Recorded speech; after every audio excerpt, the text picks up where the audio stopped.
Исәнмесез, эфирда яңалыклар чыгарылышы, студияда Лилия Гатина алга таба кайбер темалар турында кыскача. Шоллар 42-нче һәм 43-нче маршрутларны кире кайтаруны сорый, моның сәбәбе нидә? Бинтлар, пластырлар, окоп шәмнәрен, әтиәниләр һәм балалар бергә чираттагы гуманитар ярдәм партиясын җыя. Мәсәле судта хәл ителәйсегезгә төшерәбез. Бер чыгарылышта без Добрый урамының 28-нче кварталында яшәүчеләрнең дәгъвалары турында сөйләгән идек. Алар объектны торгызуга каршы чыктылар. Аларның сүзләренә караганда, Чаллы эшкуары үзе һәм туганнары өчен йорт түгел, тулай торак төзегән. Чаллы башкарма комитеты төзелеш эшләрен үткәрүне тыю турында судка дәгъва юллаган. Эш материаллары буенча объектны төзү килештерелмәгән. Моннан тыш ул техник регламентка туры килми. Чаллы башкарма комитеты геодезия төшерү үткәрүне таләп итте. Аның буенча закон дәрәҗәсендә каралган чигенүләр үтәлми дип әйтергә мөмкин булачак. Бүген судта Никита Козлов хәбәр итте. Моннан бер атна элек төзелеш майданчыгына махсуслаштырылган фирма хезмәткәрләре килгән иде. Аларның төп эшчәнлеге геодезия. Где они смотрели объект недвижимости жилого дома на соблюдение кадастрового регламента и выявили, где что в жилое строительство, введенное личного подсобного хозяйства с того границы соседнего участка до стены 3 дома, что является нормой. Объектны төзүгә Добрый урамының 28-нче кварталында яшәүчеләр каршы чыга. Алар бу урында тулай торак төзеләчәгенә ышаналар. Шул сәбәпле алар башкарма комитетка, Комсомол районы администрациясенә мөрәҗәгать иткәннәр, прокуратурага мөрәҗәгатләр язганнар. Здесь живут люди давно, частный сектор, и здесь вот Козлова придумала построить общежитие. Мы категорически против этого общежития. Нам не важно, кто там будет жить, нам сам факт общежития здесь не нужен. Против этого мы протестуем. Мы не хотим, чтобы наша улица превратилась в проходной двор, что здесь не было скопления людей массовое. Также будут страдать коммуникации, сети, да, дорога наша, которую жители строили в свое время здесь, в советские времена. Если где-то она появляется, это уже априори означает то, что здесь что-то будет строиться, коммерческое. Ну, не первый раз от ее. Спокойной жизни нашей будет конец, если все это подтвердится. Когда завезли конструкции, из которых все это стало строиться, я пришел в ужас. Знаете, люди в плохих колхозах скотину в лучших условиях содержат, чем из чего это строится. Бүген утырыш кичектерелде. Эшне карау 28-нче гыйнварда судта дәвам итәчәк. Лилия Гатина, Эльмира Гайнетдинова, Кирилл Хабзей, яңалыклар. Чаллыдагы Жемчужина санаториясында гадәттән тыш хәле бүген иртән, анда 3-нче номер буенча янгын сүндерү бүлекчеләре чыкты. Урынга килгән гадәттән тыш хәлләр министрлыгы хезмәткәрләре 2-нче корпусның 3-нче катында янгын чыкканын ачыклый.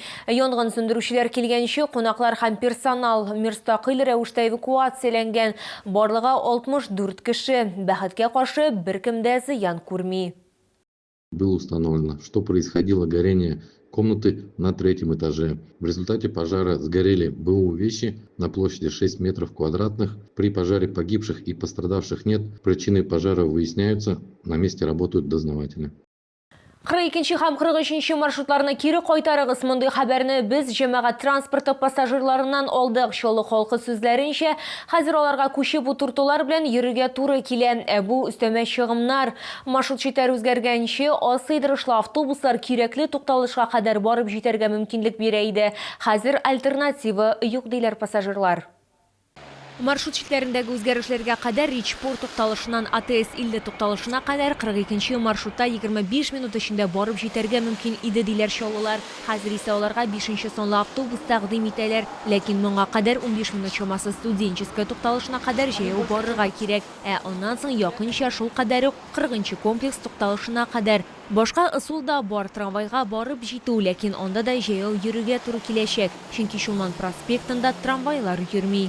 Сейчас нас забирают на машине. Получается, нам приходится либо такси вызывать, либо мы на десятке в переполненном автобусе ездим, либо приходится на камазовских, получается, вахтах ездить. То есть, если есть места, то да.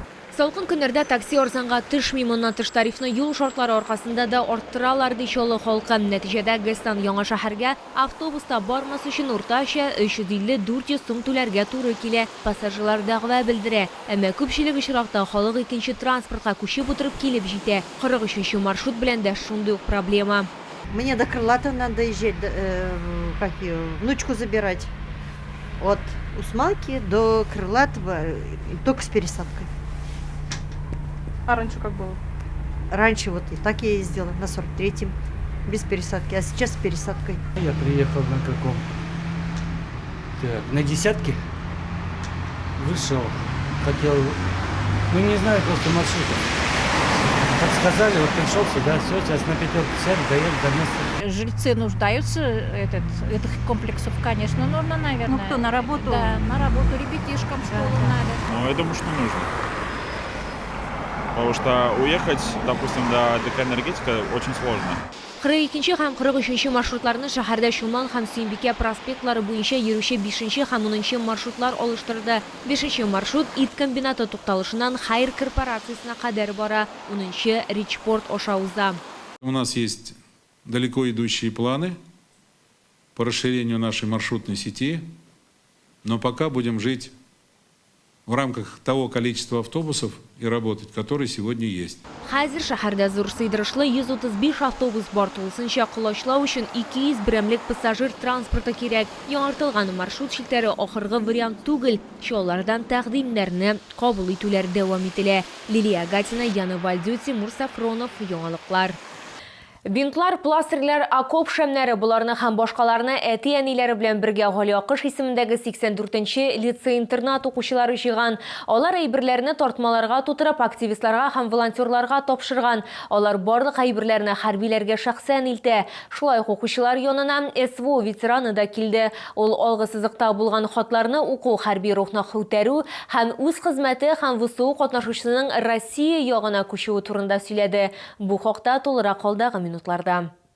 Элек Тимур Нусратов штурм отделениясе командиры була, Краснолиманск юнәлешендә хезмәт итә. 2023 елның июнендә штурм вакытында сугышчан иптәшләрен коткарганда авыр яралана. Ут астында ул тагын 3 километр йөгереп үтә. Хәзер Тимур Нусратов волонтер. Хәрби хезмәткәрләргә гуманитар ярдәм җыеп кына калмыйча, аларны үзе дә илтә. Тагын мәктәп укучылары өчен батырлык дәресләре үткәрә. Шуларның берсендә ул элек ВСУ ягында хезмәт иткән Чив кушаматлы сугышчан иптәше турында сөйләде. Ул сапер, мина шартлату эшендә махсуслашкан. Задача у него была в том, чтобы зайти через Ростов в Донецк и минировать остановки, минировать какие-то магазины, то есть учреждения.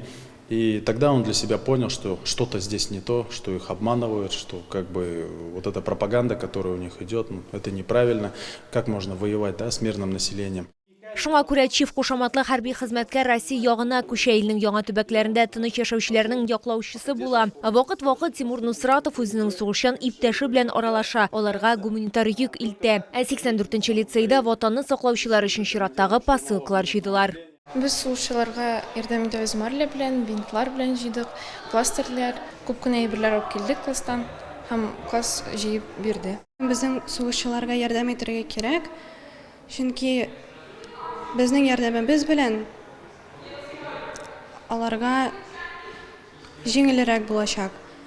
Әти-әни белән без сатып алган идек аларга беренче иң кирәкле әйберләрне, анда марлилар, пластырлар, носкилар.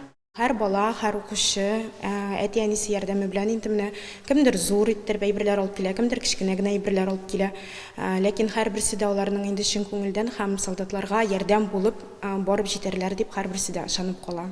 Посылкалар җыелган һәм җибәрелгән, хәрбиләр тартмаларны укытучылардан, Гали Акыш исемендәге 84-нче лицей-интернат укучыларыннан һәм аларның ата-аналарыннан алган. Лилия Гатина, Эльмира Гайнетдинова, Кирилл Хабзей, Яңалыклар. Бу сезгә җиткерәсе соңгы мәгълүматыбыз иде. Мин Лилия Гатина, бүгенгә сезнең белән сау булашып торам. Исән-имин булыгыз.